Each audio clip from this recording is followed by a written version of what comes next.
사람들은 다양한 형태로 살아가고 있습니다. 어떤 사람은 마지막 죽어가는 그 순간에서도 육신은 쇠폐하여서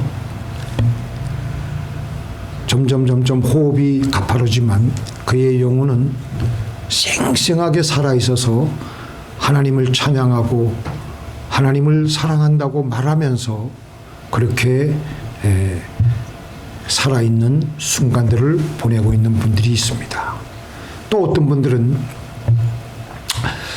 병원에서 오늘 내일 숨이 깔딱깔딱 하는 사람도 우리는 육신적으로 살아있다라고 판명을 합니다. 아직 죽었다고 말하지 않습니다. 몇 년째 병원에서 혼수 상태로 있는 사람들도 손톱이 자라고 머리카락도 자라고 늙어가기도 합니다. 그래서 머리도 깎아주어야 합니다. 손톱도 잘라주어야 하고요. 늙어가기 때문에 주름도 생기고 말 한마디도 못하는데 늙어가는 겁니다. 그런데도 분명히 살아있습니다. 우리는 예수를 믿어서 영이 다 기본적으로 살아있습니다. 그런데 이 영이 살아있기는 한데 어떤 형태로 살아있느냐 하는 겁니다. 아까 제가 말씀드린 바와 같이 마지막 죽어가는 순간에도 육신은 쇠폐하지만 후퇴하지만 영혼은 너무나도 펄펄 살아있어서 하나님의 사랑에 감격하며 마지막 순간을 아까 우리가 찬송 드린 대로 영광에서 영광으로 이르러 천국까지 이르리니 바로 우리에게 그런 마지막 이 땅에서의 호흡을 하며 천국에 올라오라는 겁니다. 또 어떤 사람은 육신은 건강하고 멀쩡한데 너무 힘들어서 죽지 못해 살아가며 말하기를 사는 게 지옥 같다라고 하는 분들을 제가 들은 적이 있습니다. 그의 영이 완전히 혼수 상태에 들어가서 믿음은 온데간데 없고 겨우 식물인간처럼 병원에서 산소 호흡기로 연명하듯이 영적으로 혼수 상태에 있는 사람들이 있습니다. 살아있기는 하지만 영적으로 거의 죽어 있는 사람입니다. 그것은 사는 것이 아니라 죽어서 살아가는 것입니다. 이제 이해가 되세요? 누가복음 15장의 둘째 아들이 아버지 분깃을 미리 받아서 자기 마음대로 살고 싶어서 아버지에게 분깃을 미리 달라 그래가지고 멀리 아버지 간섭을 안 받고 영향을 별로 안 받는 곳으로 가서 그렇게 타국으로 멀리 갔습니다. 얼마간의 세월이 지나고 아버지에게 받은 돈도 다 쓰고 빈털터리가 되어서 이제 있는데 곧이어서 흉년이 들어서 이 둘째 아들이 완전히 그곳에서 노숙자 신세가 되었습니다. 그래서 도저히 견디다 못해서 아버지에게 비록 돌아가면은 야단을 맞을지언정 아버지에게 돌아가겠다. 그렇게 각오를 하고 용기를 내어서 돌아왔는데 웬일인지 아버지가 야단을 치지는 않고 크게 잔치를 열어주었습니다. 그것을 못마땅하게 생각한 첫째 아들이 투덜투덜거리니까 아버지가 이렇게 말을 합니다. 내 동생은 죽었다가 살아났으며 내가 잃었다가 얻었기로 우리가 얼마나 기쁘고 즐겁겠느냐. 그러니까 이렇게 잔치를 해야 되는 것이 마땅하지 않느냐. 언제 이 아들이 죽었습니까?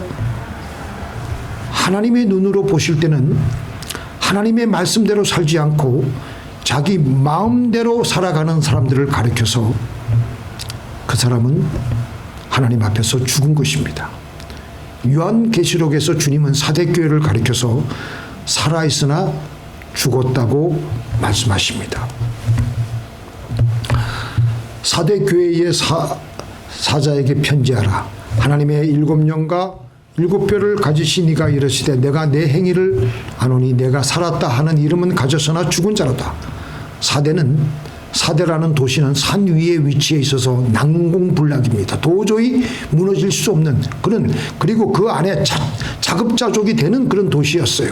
그러니까 사람들이 너무나도 방심하고 너무나도 태평한 마음을 가지고 있었습니다. 바로 그 방심 때문에 사대라는 도시는 역사적으로 2번이나 적에게 뚫린 적이 있었습니다. 그런 역사를 가진 사대에 교회가 하나 세워졌습니다. 겉으로 보면은 예배도 드리고 찬양도 드리고 신앙 좋은 교회로 보였습니다. 그런데 주님께서는 그 교회를 향해서 뭐라고 말씀하셨습니까? 오늘 내가 살았다 하는 이름은 가졌으나 실상은 죽은 자로다. 사대교회 사람들은 그런 주님의 책망을 듣고 나서 아니 주님 우리가 매주일날 예배도 잘 드리고 봉사도 하고 헌금도 열심히 드리는데요. 형식은 남았지만 열정이 없고 회개가 없고 사랑이 없고 성령의 역사가 없고 더 이상 그들에게는 하나님의 음성이 들리지 않고 자기네들 마음대로 살고 있었습니다. 기도를 하지 않고 하나님과의 교신이 끊어져 있으면 우리의 영은 그때부터 혼수 상태로 되어버립니다.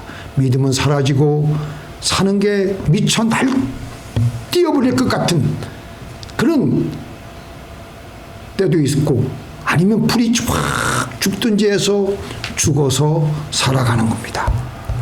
그래서 우리는 그런 순간이 올 때마다 그걸 느끼고 깨어서 부르짖고 기도해야 됩니다. 기도해서 하나님과 다시 교신을 연결해서 하나님의 음성을 듣고 살아가야 될 줄로 믿습니다. 그렇게 부르짖고 기도함으로 하나님의 성령이 우리에게 부어집니다. 소망이 우리를 부끄럽게 하지 아니함은 우리에게 주신 성령으로 말미암아 하나님의 사랑이 우리 마음에 부은 바 됨이니 하나님의 사랑이 하나님의 성령이 우리에게 부어지면요 다시 우리의 영이 살아납니다.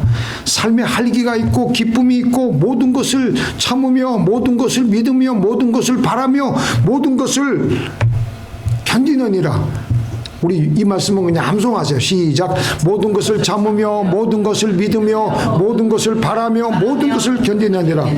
영이 쌩쌩하게 살아있는 사람은요 내 영혼이 지금 당장 죽어가는 그 순간에도 모든 것을 믿으며 모든 것을 참으며 모든 것을 바라며 모든 것을 견디며 활기차게 살아갑니다. 실제 환경은 어려울지라도 가시밭길일지라도 그것을 믿으며 견디어내고 그것을 바라고 또 새로운 하나님의 길을 뚫어내고요. 그리고 참아내고요. 근데 우리가 그렇게 하고 싶다고 해서 되어지는 게 아니에요. 그렇게 우리가 믿고 싶다고 해서 믿어지는 것이 아닙니다. 하나님이 우리에게 그런 힘을 주셔야 됩니다. 세상 살아갈 때 안 믿어지는 것들이 얼마나 많습니까? 참기 힘든 일들이 얼마나 많습니까? 근데 그게 우리 힘으로 안 돼요. 그래서 우리는 또 영이 살아나야 됩니다. 영이 펄펄 살아나야 됩니다. 영이 쌩쌩하게 살아나야 됩니다. 그래서 우리는 모든 것을 참으며 모든 것을 믿으며 모든 것을 바라며 모든 것을 견디는 그 단계가 올 때까지 우리의 영을 쌩쌩하게 펄펄 살리도록 해야 됩니다. 우리는 기본적으로 처음 예수 믿을 때 성령이 우리 안에 들어와서 살고 계심으로 우리는 살아있습니다. 근데 살아있는데 어떤 상태로 살아가느냐? 병원에서 매일 그냥 혼수 상태로 살아가느냐? 아니면 쌩쌩하게 해서 살아가느냐? 우리는 살아나게 되는데요. 기본적으로 우리는 하나님이 계신 것을 믿고 있고요. 하나님이 나의 죄를 위해서 십자가에서 돌아가신 것을 믿고 나에게 영생 천국이 임한 것을 믿습니다. 그리고 나서 이제 험한 나그네 인생을 살아갈 때 우리가 헤쳐나가야 될 일들이 얼마나 많습니까? 근데 그것을 믿음으로 해결해야 되는데 오늘 본문 말씀처럼 하나님께 나와서 우리의 영혼이 쌩쌩하게 살아나야 될 줄로 믿습니다. 우리가 활발하게 우리의 영혼이 생명력이 넘치게 되면요, 이 사망의 환경, 이 가시밭길 같은 인생, 물된 동산 같은 곳으로, 시온의 대로가 열리는 곳으로 만들게 됩니다. 구약에 보면은 이스라엘의 지도자였던 여호수아가 밤새도록 길갈에서 기브온으로 가서 남부 연합군들을 기습 공격을 합니다. 그렇게 해서 남부 연합군들을 파죽지세로 아주 그냥 크게 물리치고 있었습니다. 그 벳호론이라는 아주 좁은 골짜기에 그들을 몰아치니까 하나님께서 도와주시니까 우박이 그들을 그냥 마구 내리니까 칼로 찌른 것보다도 우박이 내려가지고 죽은 숫자가 더 많다고 했습니다. 그런데 문제는 여기서 완전히 그들을 섬멸해야 되는데 해가 지게 생겼어요. 그래서 이 승기를 잡았을 때 완전히 섬멸을 해야 되는데 그때 여호수아가 뭐라 그랬습니까? 태양아, 너는 기브온 위에 머무르라. 달아, 너도 아얄론 골짜기에 멈추어라. 그렇게 명령했습니다. 여호수아가 이렇게 명령하자 실제 태양이 중천에 머물러서 종일토록 내려가지 않는, 태양이 스탑한 게, 태양이 영이 펄펄 살아있으니까 전무후무한 상상할 수 없는 명령을 지금 내린 겁니다. 태양아 멈추어라, 달아 멈추어라. 그러니까 태양이 멈추고 달이 멈추고, 그러는 동안에 여호수아와 이스라엘 군인들은 적군을 섬멸함으로 완전히 이겼던 겁니다. 여호수아의 영이 펄펄 살아있으니까 가진 무기는 별 시원찮아도 믿음으로 그렇게 말하며 척박한 전쟁 환경을 대승으로 완전한 승리를 쟁취할 수가 있었던 것입니다. 우리는 우리의 영을 쌩쌩한 상태로 유지시켜야 됩니다. 오늘 우리 본문 말씀 한 번 더 볼까요? 아모스 5장 4절에 보니까 여호와께서, 시작, 여호와께서 이스라엘 족속에게 이와 같이 말씀하시기를 너희는 나를 찾으라 그리하면 살리라. 하나님께 나와야 돼요. 그래야 우리 영혼은 살아납니다. 할 말 없으면 그냥 예수님 이름만, 하나님 이름만 불러요. 예수님 감사합니다. 예수님 감사합니다. 그렇게만 1시간 해도 우리의 영혼이 살아납니다. 그래서 5장 7절에 보니까 공법을 인진으로 변하며 정의를 땅에 내던지는 자들아. 다시 쉽게 말해서 너희는 공의를 쓰디쓴 소떼처럼 만들며 정의를 땅바닥에 팽개치는 자들이다. 겉으로는 신앙이 있는 척하였지만 하나님 말씀대로 살아가지 않았다는 겁니다. 그래서 하나님은 성전으로 오는 것만 하지 말고 내 말씀대로 그대로 살아라. 그것이 곧 나를 찾는 것이다. 말씀대로 행하며 우리 안에, 말씀대로 행할 때 우리 안에 성령이 우리 안에서 분명해지며 그때부터 우리는 본격적으로 하나님과 동행하는 수레바퀴에 올라타게 됩니다. 성령이 우리의 눈으로 우리 안에 보이지 않는다고 해서, 우리가 느낄 수가 없다고 해서 함부로 무시하고 내 마음대로 살아가면요, 성령이 소멸됩니다. 우리는 더 이상 성령을 느낄 수가 없으며 우리의 영은 혼수 상태에 들어가게 됩니다. 믿습니까? 우리 믿는 자 속에는요, 기본적으로 성령이 내주하고 계십니다. 시작. 너희 몸은 너희가 하나님께로부터 받은 바 성령의 전인 줄을 알지 못하느냐. 성령이 우리를 성전 삼고 살고 계신다니까요. 그래서 우리가 성령님께서 원하는 것을 할 때, 성령께서 용서하라고 했을 때 우리가 용서하면, 또 말씀대로 선한 착한 일을 하라고 했을 때 우리가 착한 일을 했을 때, 억울한 상황에서 우리가 의롭게 행동할 때, 그때 우리는 느껴요. 아, 내 안에 성령께서 분명해지시는구나. 내가 그 성령이 기뻐하시는 것을 우리가 깨닫게 됩니다. 아하, 내 안에 계신 성령이 기뻐하시는구나. 성령이 기쁘시면요, 나도 기뻐. 성령이 슬프면 나도 슬퍼. 그래서 성령이 기뻐하시는 길을 걸을 때 우리 마음에는요, 하나님의 평강과 기쁨이 몰려 들어옵니다. 그러면서 우리의 영혼은 아주 생명력이 강해져요. 그래서 우리는 지금도 나에게 말씀하시는 성령의 말씀을 잘 들어야 됩니다. 우리 같이 읽겠습니다. 시작. 그러므로 믿음은 들음에서 나며 들음은 그리스도의 말씀으로 말미암았느니라. 여기 그리스도의 말씀은요, 일반적인 하나님의 그 리튼 워드가 아니고 하나님이 지금 내 생활에서 나의 환경에서 나에게만 주시는 하나님의 레마의 말씀을 들으라는 거예요. 이게 그리그에 보면은 로고스가 아니고 레마로 되어 있습니다. 레마의 말씀을 들어야 된다는 거예요. 나에게만 주시는, 나에게만 속한 구체적인 상황에 주시는 하나님의 말씀을 들으라는 겁니다. 그 말씀 들으면 우리는 믿음이 생겨요. 믿음이 생긴다는 것은 내 영혼이 다시 살아난다는 거예요. 그래서 우리는 그 말씀대로 살아야 될 줄로 믿습니다. 그래서 믿음만 가지고 있으면 안 돼. 계속 우리는 그 말씀대로 또 순종해야 돼. 순종하면 우리 안에 있는 성령은 더욱더 분명해지게 되고, 우리는 더욱더 그 성령은 우리에게 구체적으로 말씀하실 것이고, 그래서 우리 영혼은 펄펄 살아나게 되는 것입니다. 자, 시작. 말씀이 육신이 되어 우리 가운데 거하심에 우리가 그 영광을 보니 아버지 독생자의 영광이요 은혜와 진리가 충만하더라. 우리가 하나님의 말씀을 육신화시키니까, 어떤 분은 육화시킨다 그래요. 육화. 하나님의 말씀이 우리에게 떨어졌어요. 그 말씀을 우리의 환경에서 내 행동으로 육화시키니까 하나님의 영광이 보여. 그리고 은혜와 진리가 충만해져. 믿습니까?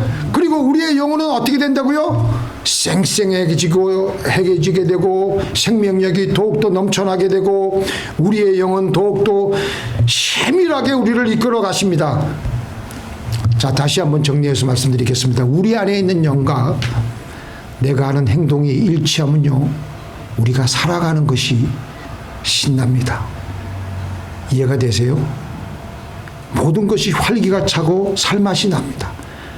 그런데 내 안에 있는 영이 나아가려는 것과 추구하는 것과 내가 하는 행동이 내 마음대로 내 육신대로 행동하면요, 제각각이면 우리는 육신적으로 살아있는 것 같아도 우리는 살아서 살아가는 게 아니에요. 죽어서 살아가는 거예요.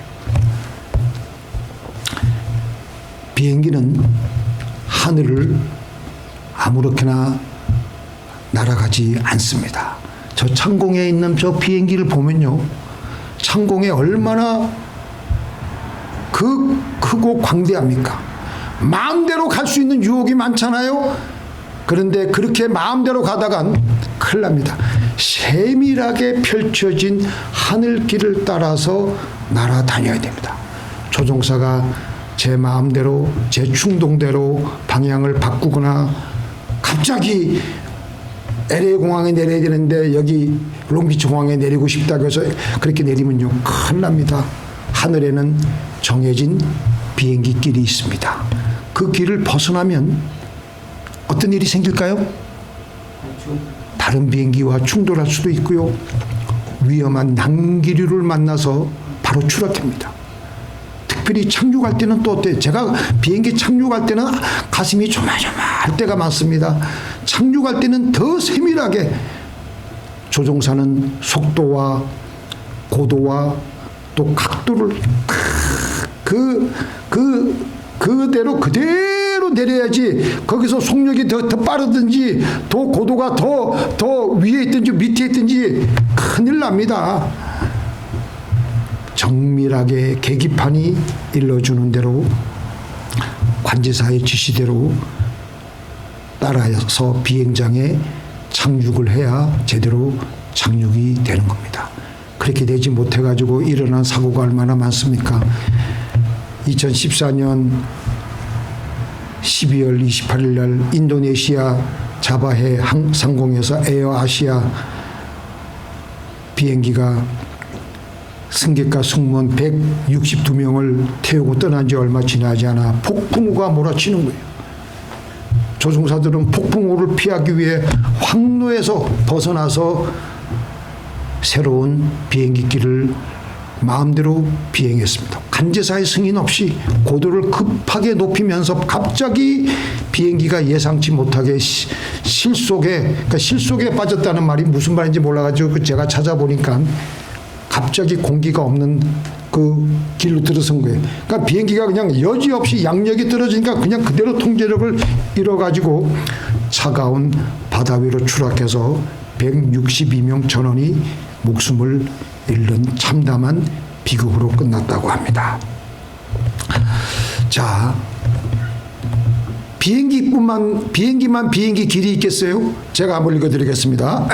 공중의 학은 그 정한 시기를 알고 산비둘기와 제비와 두루미도 올 때를 지키 걸을 내 백성은 여호와의 규례를 알지 못하도다. 새들도 제길과 때를 알고 그때 하나님이 주신 그 칩대로 그거대로 다니는데 어리석은 사람은 그렇게 하나님이 정해놓으신 길을 따르지 않는다는 거예요.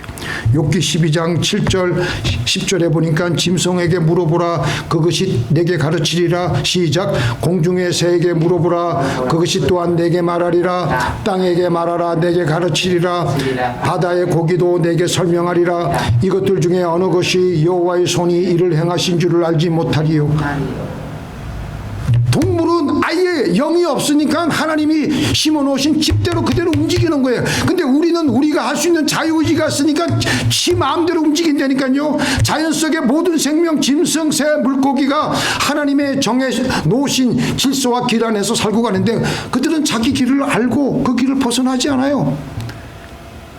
하나님은 살아있는 생명들에게 질서와 길을 주셨습니다. 공중 나는 새들은 그가 가야 할 길을 갈 때를 알고 그대로 살아가는데 어리석은 사람들은 짓단에는 지가 잘난 줄 알고 하나님 말씀 듣지 않고 마음대로 살아가다가 처참하게 죽어가는 겁니다. 그래서 로마서 14장 23절에서는 믿음으로 살지 않는 것은 다 죄니라고 했습니다. 하나님의 말씀대로 살아가지 않는 것은 다 우리에게 멸망과 우리에게 크나큰 낭패를 우리는 겪으면서 살아갈 수밖에 없다는 것입니다.